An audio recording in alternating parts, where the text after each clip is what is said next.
अस्सलाम वालेकुम। अच्छा, टॉपिक का नाम है न्यूक्लिक एसिड, जो कि बहुत आसान और सिंपल सा टॉपिक है। न्यूक्लिक एसिड के ऊपर जिस साइंटिस्ट ने सबसे पहले काम किया, इसको जिसने आइसोलेट किया, निकाला, उसका नाम फ्रेडरिक माइसर है। और कहाँ से निकाला?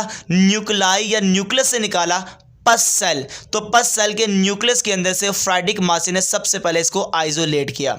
अब इसको न्यूक्लिक एसिड कहते क्यों है? अगर देखा जाए न्यूक्लिक एसिड कहने की वजह क्या है, तो due to their isolation from nucleus, nucleus के अंदर से निकलने की वजह से, और ड्यू टू देयर नेचर, इसकी नेचर की लिहाज से हम इसको न्यूक्लिक एसिड का नाम देते हैं। दुनिया में दो तरह के न्यूक्लिक एसिड हैं हमारे बॉडी के अंदर या हमारे सेल्स के अंदर।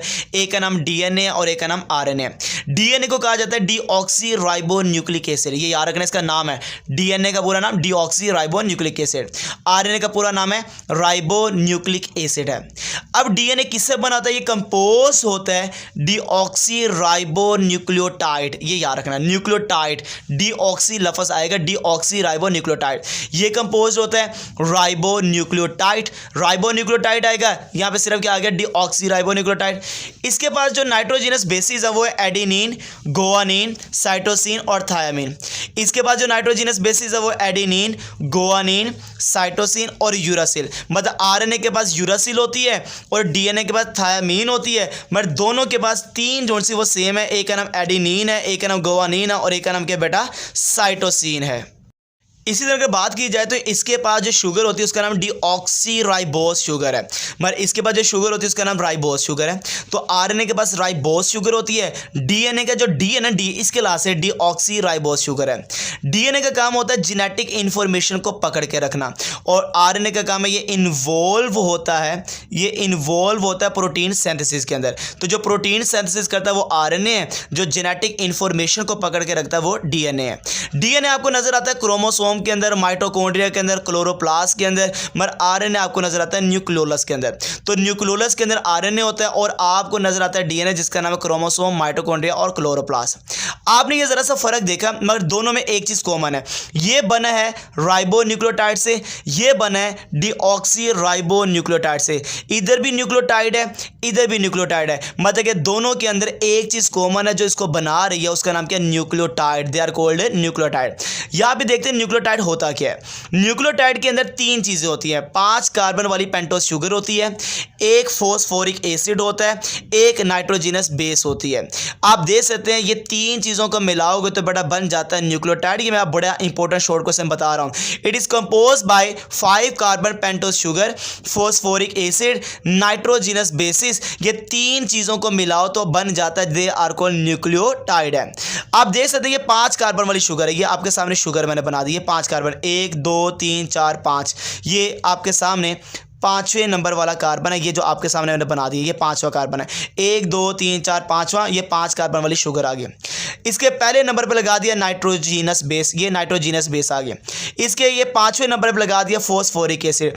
तो 1 2 3, तीन चीज़ों को मिलाया तो बड़ा क्या बन गया? न्यूक्लियोटाइड। तो न्यूक्लियोटाइड के अंदर तीन चीज़ें होती है, एक का नाम नाइट्रोजिनस बेस है, एक का नाम पेंटोस शुगर है, एक का नाम फॉस्फोरिक एसिड है। इन तीनों को मिलाओ तो दे आर कॉल्ड न्यूक्लियोटाइड है। पहले नंबर पे नाइट्रोजिनस बेस होती है, वो अटैच होती है कार्बन के साथ एट फर्स्ट पोजीशन।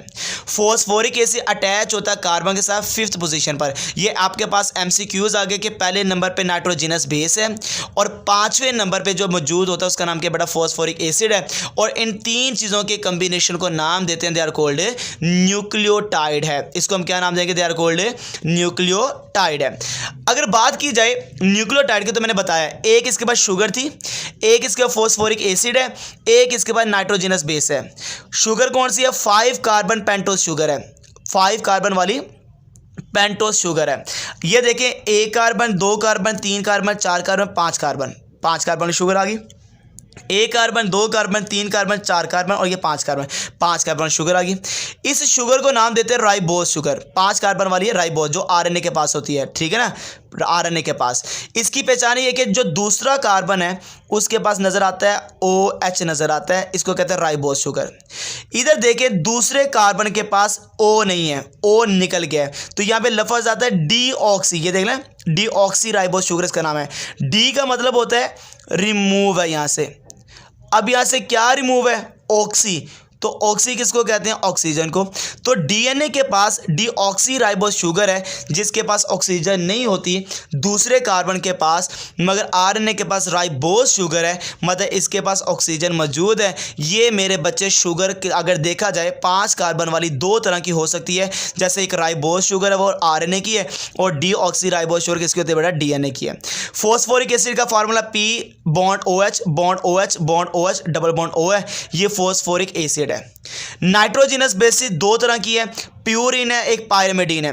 प्यूरिन के पास डबल रिंग होता है, ये देख सकते हैं, एक बड़ा रिंग है एक छोटा रिंग है, 2 रिंग होता वाला है।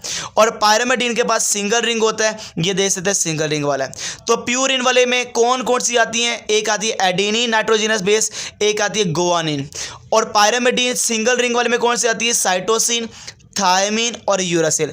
आपने सिंपल ये याद रखना है कि नाइट्रोजनस बेस, फॉस्फोरिक एसिड और शुगर को आपस में मिलाओ तो न्यूक्लियोटाइड बनेगा। हाँ, अगर ये पूछ रहे कि अगर न्यूक्लियोटाइड में जो 5 कार्बन वाली पेंटोस शुगर है उसकी कितनी टाइप है, तो आप 2 कहेंगे, एक राइबोस वाली है जो आरएनए की है और एक डीऑक्सीराइबोस शुगर है जो डीएनए की है।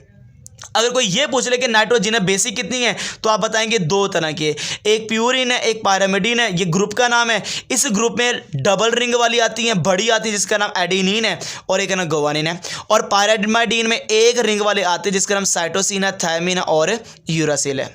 अब इन तीनों में से ना, ये 3 चीज़ें जो मैंने बताई हैं, अगर इन तीनों में 2 चीज़ों को मिलाऊं ना, शुगर और नाइट्रोजनस बेस को, तो उसको नाम देंगे न्यूक्लियोसाइड। मतलब तीनों को मिलाओ तो न्यूक्लियोटाइड है, 2 को मिलाओगे तो न्यूक्लियोसाइड है। मतलब 5 carbon pentose sugar nitrogenous base को अगर मैं जमा करता हूं तो is equal to nucleoside. It is compose by 5 carbon pentose sugar and nitrogenous base. अगर नाइट्रोजनस बेस और 5 कार्बन वाली पेंटोस शुगर मिले, इसमें ये नहीं मैंने शामिल किया फॉस्फोरिक एसिड, अगर इन दोनों को मिलाओ तो बेटा क्या बनता है, न्यूक्लियोसाइड है। ये दोनों बड़े इंपॉर्टेंट शॉर्ट क्वेश्चन है। न्यूक्लियोसाइड और न्यूक्लियोटाइड में क्या फ़र्क है, तो आपको पता होना चाहिए। न्यूक्लियोसाइड 2 चीज़ें हैं, 5 कार्बन पेंटोस शुगर है, नाइट्रोजन बेस है, और न्यूक्लियोटाइड के अंदर 3 चीज़ें आती है। एक आती है 5 कार्बन पेंटोस शुगर भी आती है, नाइट्रोजन बेस भी आती है और फॉस्फोरिक एसिड भी आता है, तो न्यूक्लियोटाइड होगा। तो ये बड़ा आसान और सिंपल सा टॉपिक है, आपने पेपर में एज इट इज़ ही लिखना है, इंशाल्लाह आपके नंबर नहीं कटेंगे। ओके बेटा, जज़ाकल्लाह।